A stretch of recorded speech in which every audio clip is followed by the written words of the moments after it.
talk here will be this talk will be kind of an ode to Leslie Farron. So, as I said, a little bit about me. I'm calling you from Rochester, New York, which for a few months of the year is the most beautiful, magnificent town in the country. If you have not been here, I strongly encourage you to come. Now, people don't give enough credit to this place, but I figured since I was sort of talking to folks from Iowa, I might throw a picture in here to show you just how vast it is. Just up the road from us is the Adirondack State Park, one of the most beautiful places I believe in the country. And so, if you have not come to Rochester, please come visit the studio. You will find me, Peter Pincus, Associate Professor of Ceramics at the Rochester Institute of Technology, and my partner, Lori Pincus, formerly Lori Thorpe, who's been working in the studio with me alongside as a partner for quite some time now. When I say some time, I'm looking at about 22, almost 23 years. We met each other at Alfred University when I was 20, she was 21, and she studied gerontology. I studied ceramics and got my BFA in 2005. And I somehow tricked her into way back in the day, kind of in her nights and weekends making work in whatever basement I could find making ceramics. And that seemed to kind of work uh, as kind of a cool arrangement for both of us. And so we made it official in 2009. We got married and then moved promptly back to Alfred University to this like glorious, look at this. This is about the best place you could imagine living, to this sort of rodent infested uh, little apartment where I then received my MFA, again from Alfred in 2011. In 2011, we then moved to Rochester, New York, to this tiny little house in Penfield, which had this tiny little basement studio where I figured that I could sort of start, kind of make a go at this ceramic thing, and we would make a go at this parenting thing. We had our first child, Evelyn, back in 2012, Britain in 2014, and so our family now looks quite a bit different, and the studio looks almost exactly the same.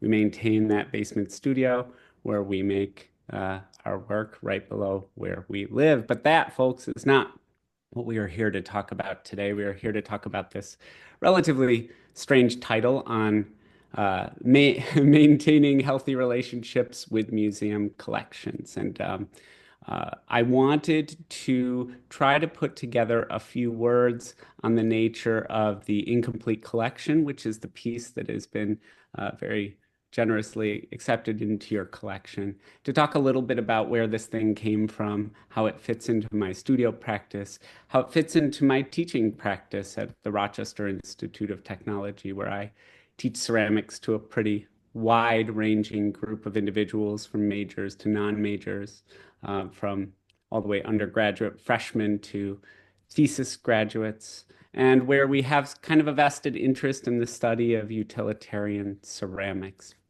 And I am, of course, not only someone who makes pottery with my partner Lori, but I exhibit it.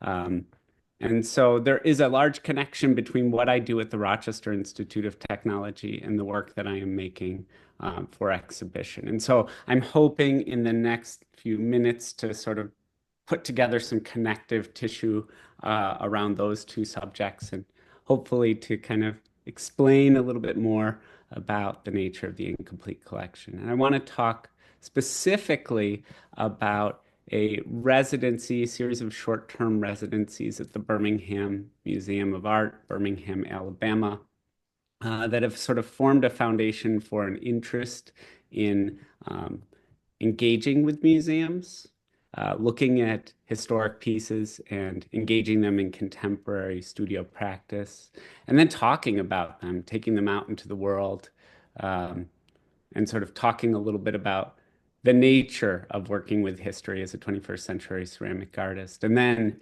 taking them into the classroom and trying to expose students to them and trying to engage with technology through history and trying to get students to think a little bit more intensely about history. And so, as you can see, this piece that we are about to talk about today is kind of this like pasta, if you will, of all these different interchanging and interacting facets of the life that I've created for myself here in Rochester, New York. So let's talk about it. Didn't always feel this way about Wedgwood or historical ceramics. After I graduated from uh, Alfred, I moved back to Rochester, as you know, and I got this cool kind of gig that seemed cool at the time. It was for this place called Roberts Wesleyan College. And what was so cool about this place was that I went from Alfred, which is this highly competitive ceramic institute, to a place that had maybe one of the least established ceramics programs in the country and had a collection of students that looked and acted and thought quite differently. It was a spirituality oriented Christian institute. And so I was completely out of my element in this place. I had this department chair named Jeff Grubbs. It's the best picture I can find of him. Looks relatively grainy. Um, but Jeff Grubbs saw that in my graduate thesis work, there was some interest in color. Now, what he didn't know was that the interest I had in grad school was more about color and culture and pop culture, high fashion, and in the sort of notion of these sort of status oriented um, ceramic objects that are now anachronistic, but were very prevalent way back in the day. He thought that I was really interested in color theory. And so he gave me this job out of Alfred University that was color theory oriented. It was 2D design. And maybe one of the most profound experiences of my life happened the day that we started our color theory section. He pulled up this big slideshow, right? And he put a bunch of images on it. And I was like, kind of team teaching with him. And then this slide came up and he said, "Oh, I've got a phone call. I've got to go. Peter, just finish the slide deck." I had never seen the slide deck and I knew almost nothing at all about color theory. And so it was one of the most embarrassing moments of my adult life in a classroom, and I've had many, but it sort of took my breath away. And so then around 2011, 2012, I decided I was going to try to invest a little bit of a future into reading the book that had sort of been passed around when I was a freshman in undergrad, Color Theory, the Interaction of Color with Joseph Albers. And if you open the book, the very first paragraph, the very first statement is the book, The Interaction of Color, is a record of an experimental way of studying color and teaching color. In visual perception, color is almost never seen as it really is, as it physically is. And that fact makes color the most relative medium in art. Now, reading this statement at this particular moment in my life, having had that experience in the classroom, was sort of so deeply moving to me that I went through the book line by line and I tried to sort of express what was happening in the book through ceramics. And so I tried to teach myself as I was working with my students and sort of created like a parallel system where to learn was to teach.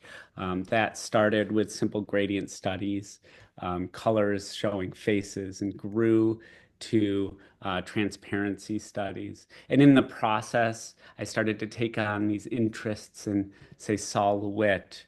And over the span of years, I could kind of see this sort of growing relationship that I was having between specifically Albers and folks like LeWitt and the work that I was making in the studio, all in service of ultimately trying to use that stuff to build little color worlds within utilitarian ceramic vessels. Now, what I just did there, that story about Roberts Wesleyan College to here, that's really a story of 2011 to 2017 that's consolidated into a kaleidoscope. And as I was thinking about talking to you today, I was thinking about how that's very much in my nature when I give these sorts of talks. I think very much in series. Here's another example where I could just say 2014, 2015, 2016, 2017. And that you could see, without me even talking, that there's sort of a natural tendency towards building up a subject as I work. The foundation has always and will always, I believe, I hope, let us hope, be utilitarian because I have still not found a moment in my life where it has not been an interesting subject and a subject that I don't know, have more to learn. And so I'm invested in this sort of idea of the structure, idea of the culture, idea of the community of utilitarian ceramics. Now, everything there, that those sort of two kaleidoscopes that I just talked about, were demonstrations of bodies of work that I believe were situated kind of parallel to what was happening in the classroom or beside what was happening in the classroom. And what I'm trying to do on today is to sort of put all of that stuff aside and just unpack the very specific nature of the incomplete collection. Because as you can see, it bears some resemblance to what's on the screen, but it also is quite different in its nature.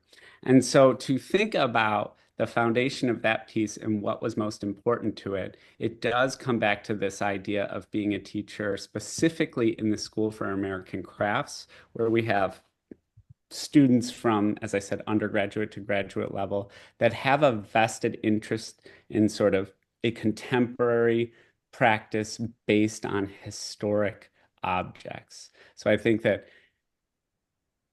the impetus for me, or over the last sort of 10, 11 years of just being in that environment and being in that classroom, I have very much, alongside Jane Schellenbarger, who's a incredibly strong utilitarian ceramicist, I've just become really focused and fixated on how to be able to communicate that sort of language effectively, efficiently, and respectfully. And then the other sort of catalyst for the work that exists today that we're talking about would be Leslie Farron, who I would say is probably one of the most influential people in my professional life, who she's, as I said, she's here now, but it's nothing I have not said to her before. I think if I've had one of the sort of big, maybe the only regret in my life, it isn't that I didn't um, get to know her sooner and that I didn't just entrust my entire life to her sooner because as a practicing, and now I'm specifically speaking to the people in Katie's room or any other students that might be on this line.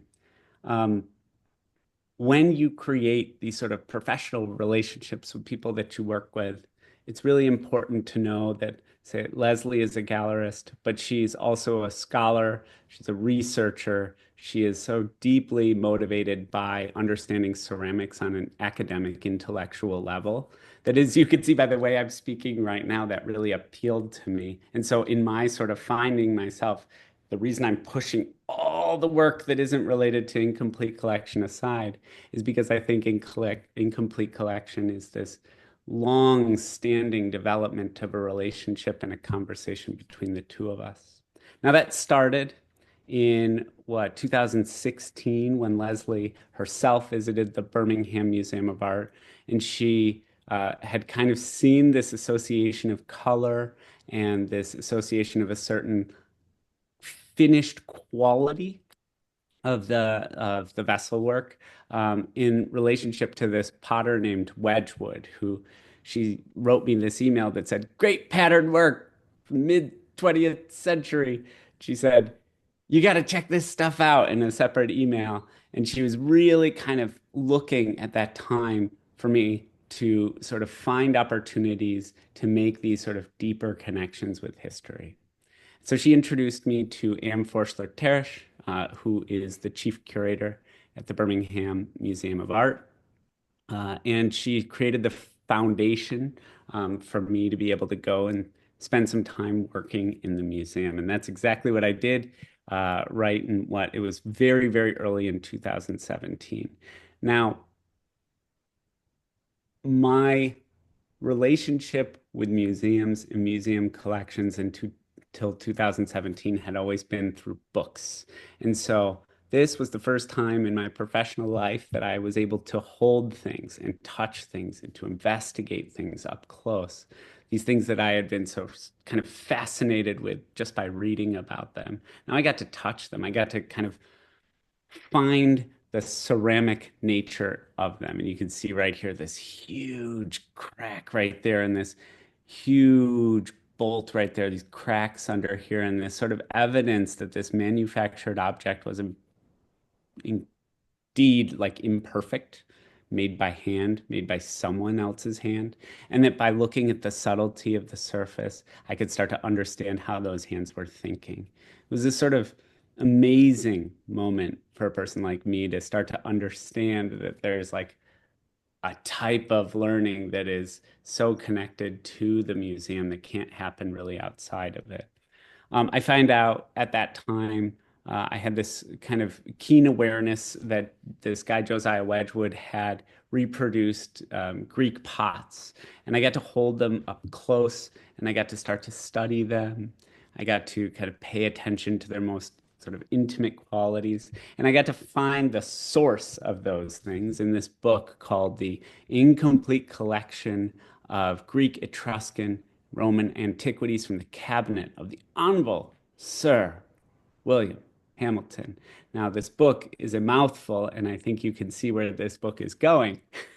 um, but to sort of put this book in context, it's a three-volume series from the cabinet of Sir William Hamilton, who had created or collected some 700 antiquities from, you know, all over, and essentially hired someone to reproduce those objects in the form of this book. And this book had blueprints and it had renderings and it had the sort of entire surface information. It basically was the entire genealogy of Greek, Etruscan, and Roman ceramics.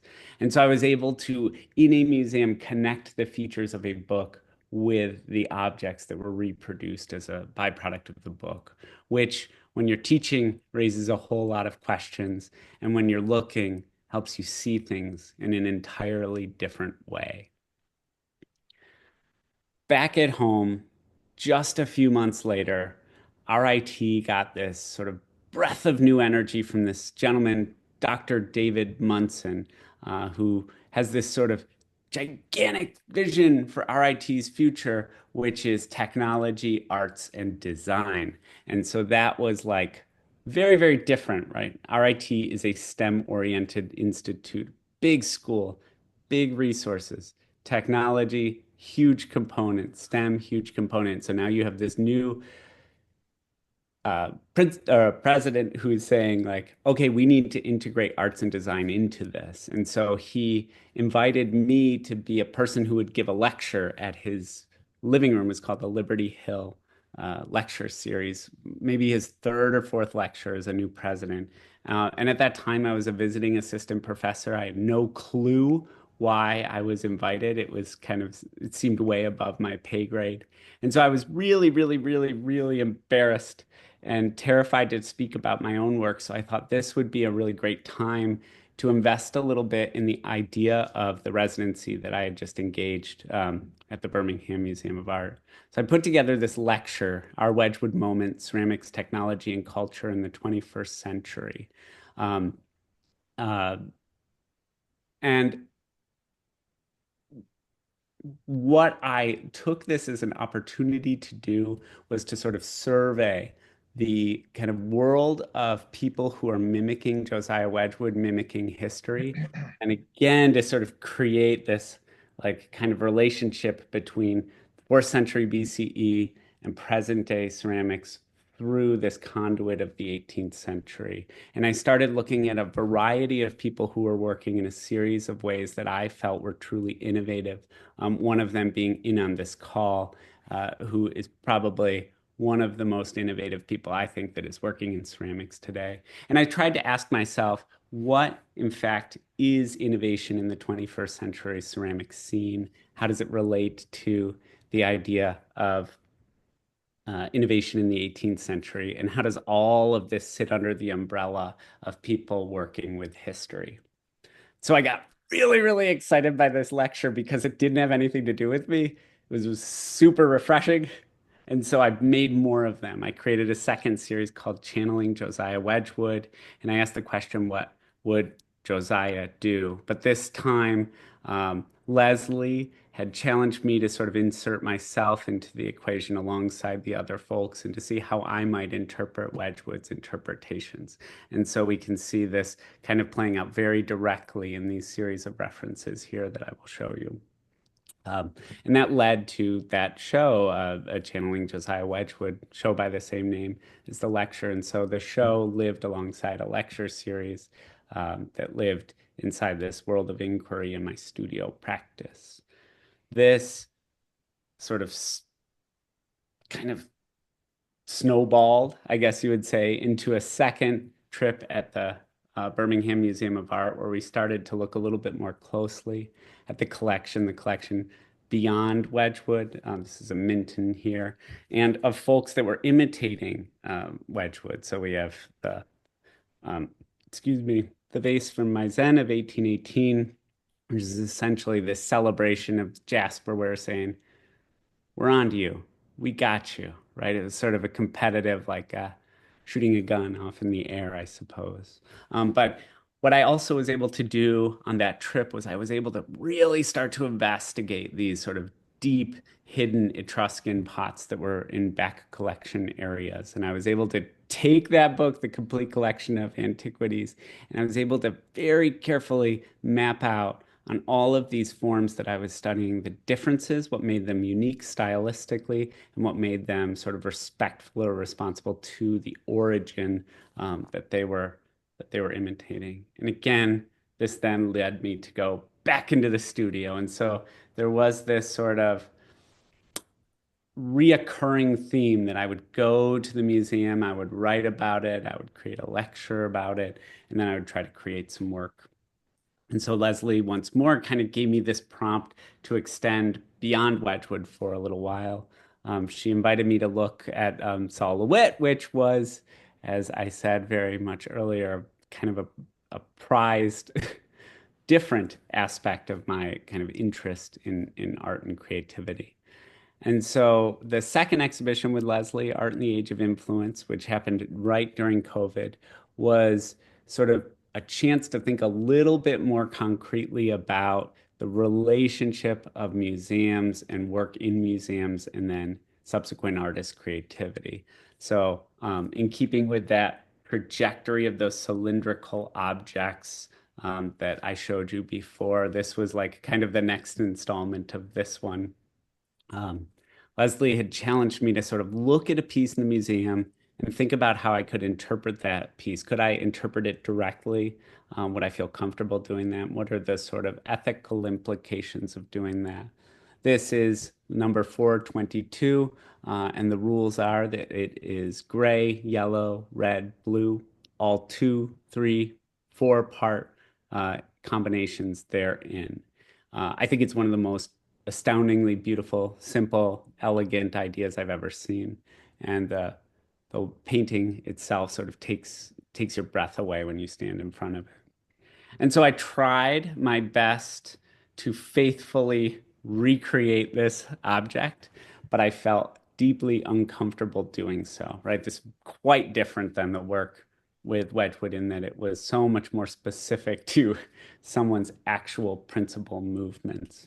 And so what I did to kind of deal with the issue of re-representing a historic artwork was that I then sort of, that was on one side, and on the other side, I created this value gradient on the bottom, and I created this sort of wild contrasting color field. And if you notice, there is a gray, a yellow, a red, and a blue, and I did all two and three and four part um, combinations therein. And so this was a 15 cylinder project. And what was the hope that sort of did play out pretty well was that the front staggered cylinders, the back of them, actually, you can kind of see it here, would color the gradient behind it. And so the idea was that I was trying to use the gradient field and the color that was sitting in front of it and light to sort of project Solowitz's original drawing on the back wall of this project. And I was also sort of animating the surface to try to get the colors to move. There's kind of a lot going on in this piece, Leslie. This was also, as I said, right during COVID. So things were wild, to say the very least. And I think this was the only show that I put up, and half the pieces were broken. And this was one of the only ones that actually kind of made it. And I hope Leslie is smiling, laughing right now. But back at school, we were facing an issue, and that issue was not COVID. It was that President Munson's idea of this technology, art, and design thing wasn't doing much good because all of the classes that were art oriented were sort of reserved for majors and for people who knew how to work with materials in a very particular way. And so these two folks, Christine Shanks, the Associate Dean of Undergraduate Studies, and Sarah Thompson, who's the Associate Professor of Art History, approached me and they said, "Hey, we can't stop hearing you talk about Wedgwood. That seems to be all you want to talk about. And so, how about you build a class for it? How about you build a class that is open to all students, that is kind of like an art history class, but where people engage active learning through materials?" That seems like that would be a great idea. And so, what I did was I created, with the help of these two ladies, the very first studio-based general education course at RIT. I named it Josiah Wedgwood's Legacy. And on its face, it looks like any other class. It is dirty and messy, and we are throwing and we are working with plaster and we are hand building. But what makes it really distinct is that anyone can take it, and anyone can take it in service of electives that might look a little bit more like art history, because it is general education. And so what we get is this really amazing thing in this class where in the first 2 years alone, we had students from English interpretation, anthropology, 3D, ceramics, of course, civil engineering, technology, comic studies, communication, computational mathematics.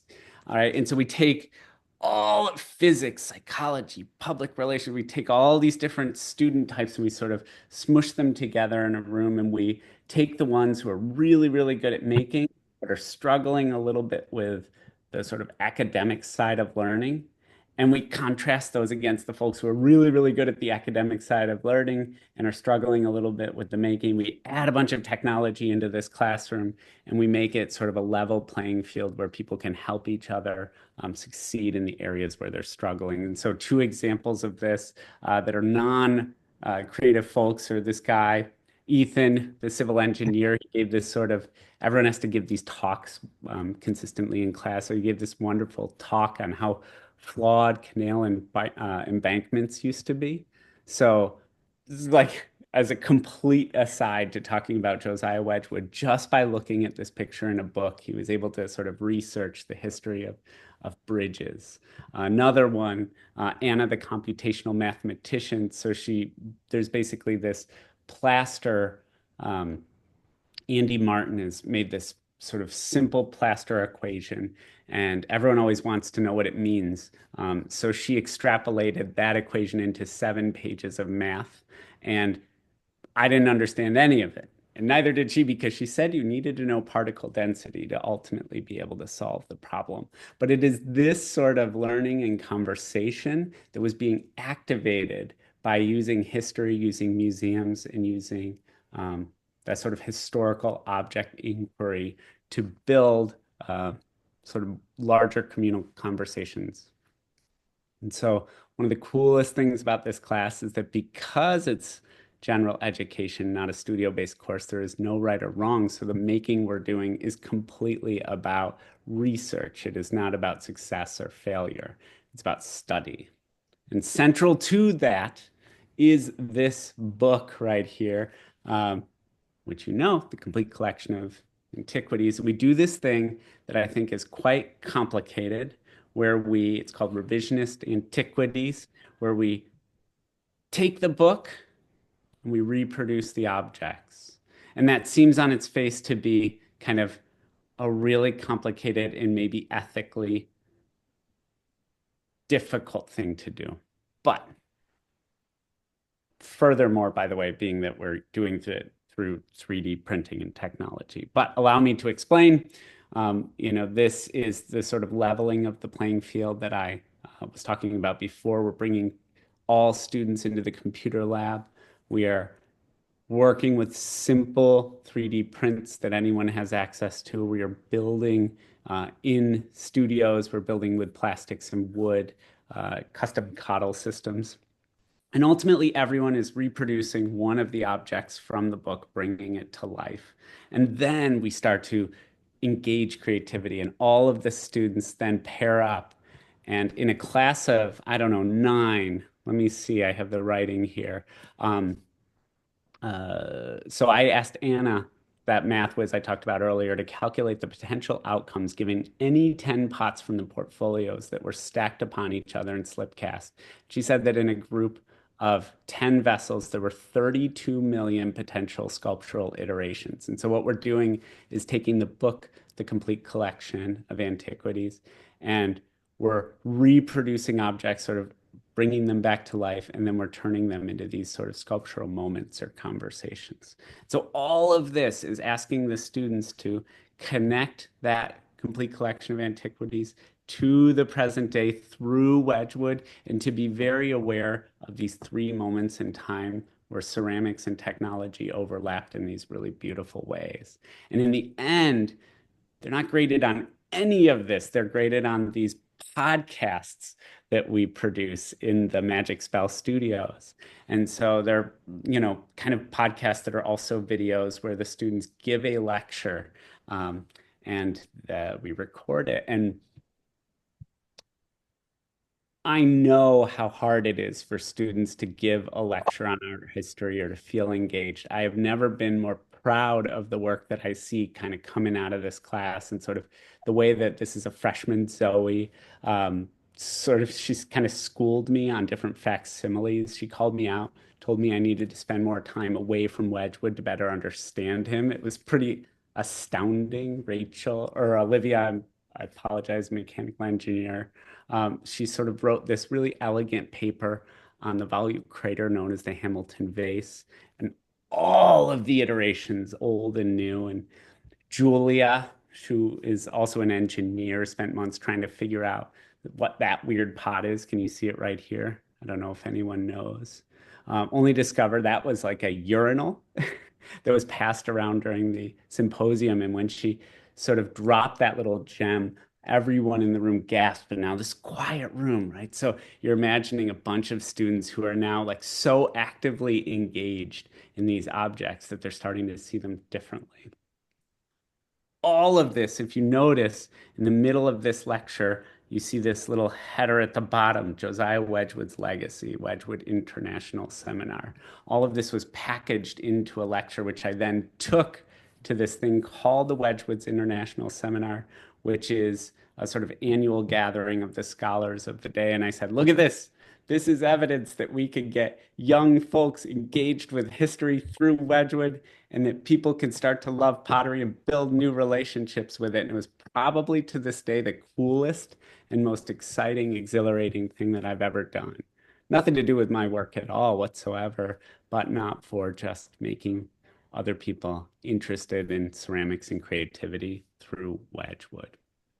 So that brings us to now, because having had all of these experiences, I found it really important to, again, like I did in 2018, put myself into the picture. So I done teaching the class. I was ready for a new body of work, and I brought the incomplete collection into my studio. I sort of pulled apart the book into about 70 objects that I thought were quite interesting. And then I started to work to reproduce them to see what I could do sculpturally with the forms there. And at the same time, I got this other book called Athenian Vase Construction and started to educate myself on throwing practices. And so the result was last year an exhibition at the City Art Space in conjunction with my tenure package, in which I sort of put together a series or a body of work based on that and based on two other worlds. So the first one, this is a project called Lapse, and it's essentially an animation project. This is only the short here on the left, but there's about a 3-minute animation of trying to uh, bring to life the skin of an object through, making essentially 21 pieces and then animating them. So the whole piece for that isn't in this lecture because it's 3 minutes long, maybe too long. So we can get back there later if you guys have any questions about it. But then the other one was this piece, which is now in your museum, which, in case the full title is not on the print, it actually looks like this: the incomplete collection of non-antiquities, faithfully, albeit inaccurately paraphrased from the blueprints of the complete collection of antiquities from the cabinet of Sir William Hamilton. Now, this was me sort of attempting to learn about history by reproducing objects that represented. And the craziest thing is that in all this time, I've never actually seen the objects. They were through in a book. So this summer, as this piece was in Iowa, I went to London to the British Museum where I could have an actual look at the things that were in the book. That's another picture. And that, folks, is on maintaining healthy relationships with museum collections. Thank you. That was You're welcome. fantastic. That was amazing. So, we have a couple more minutes left. If anyone has a question, you can just say it, type it. There's not too many here, so you can say it. Feel free. Anyone have anything to add?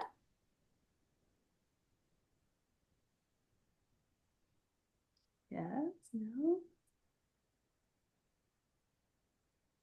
Quiet room, I'll take it. It's quiet. Well, I know that Oh God, when we were talking about this, that you had interest in other forms. So you're still continuously inspired, but how do you kind of choose? What are the forms that speak to you that you really feel a need to ready to leave? replicate or change or work with In the in that book or in the world? in the world? I think it's a little um I think I mentioned to you I'm kind of at this really strange moment where I'm taking on a project that's sort of a super secret project, right? So um, this lecture is from work that ended about a year ago, and I've been kind of in hiding in seclusion for a year. And so the project that I'm working on is in no way oriented around all of this. So it's almost disorienting coming back and looking at it. Um, I think that I wanted to sort of at that time, I think I really wanted to expand the language of that book a little bit more and push it into different features. And I was thinking almost more so about technology altering and about graphic design. Um, but those were just a bunch of theories that I think came out of the project that were like only theories and they were never realized. But being in the classroom, there's so many different ways that I could see spinning this thing, you know, ceramics from pretty much any other place in the world are of equal interest. I have this one student, Andy, right now, who just wrote, I wish I could, if we had another 20 minutes, I would read his thesis proposal. He's an incredible potter. I mean, incredible. One of the most skilled potters I've ever seen. And he's talking about not really having a history of his own. He was born in Rochester as well. And so he's sort of digging up the deep history of pottery in Rochester and like reliving that history. And so it's a very similar thing, having sort of lived this for a while. I get to ask him the questions of the things that I think I didn't necessarily do successfully. But even that, like, I mean, folk jugs from Rochester, New York. Who knew? So I don't know. I think Joe, you I have have a a question. question? I Oh, have a sorry. question. Oh, Go hi. ahead, Jason.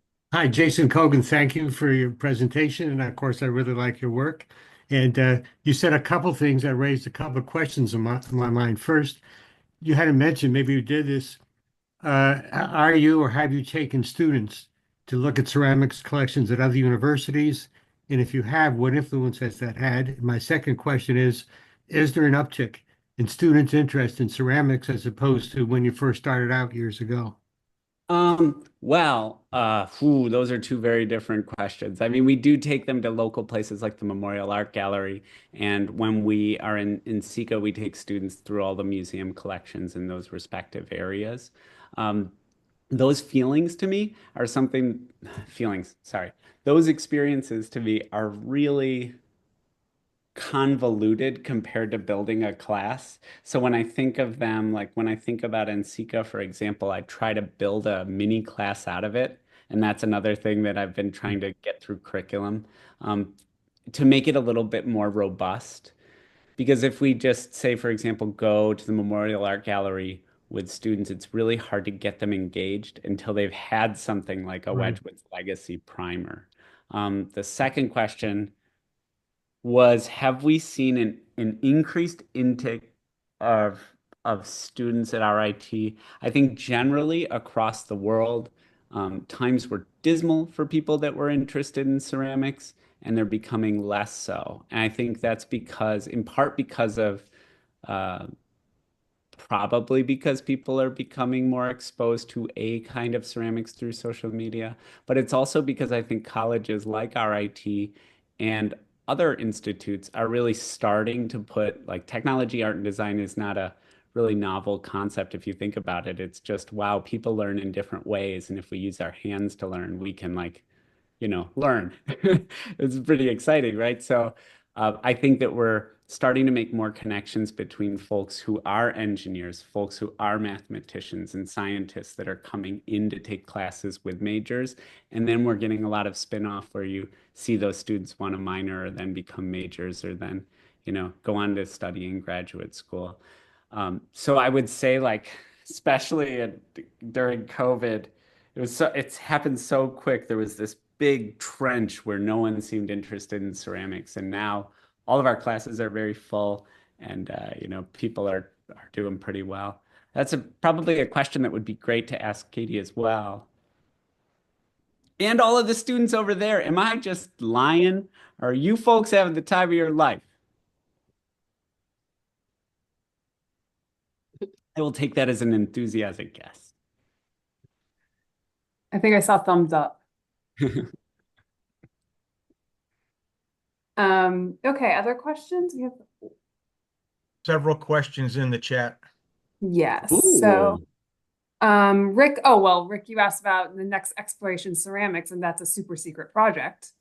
So we interesting. can't explore that right now. Oh, Rob, if you want to add biology, oh yes, into the mix. He was the father of Charles Darwin's wife, Emma. Yes, so they're related to the Darwins, the Wedgwood family. Correct. And oh my gosh, there's this whole other lecture series that involves all of the correspondences between them that's all at the Birmingham Museum. This is really cool stuff that darn, I need to put that into a lecture. But they also had a relationship to Carl Thunberg, right? And that is the history of Japanese maples in not Japan. And so that's an interesting topic too. That all right, there was a lot going on at that period. They were all friends. I mean, they were all friends and they were all doing different things, but in the same kind of vein. So it is a really unique, when you start reading up on Josiah, there's so many levels to him as a human being that it's very, I always tell students when I give them a tour, I'm like, he was so interesting. And they look at me like I'm crazy.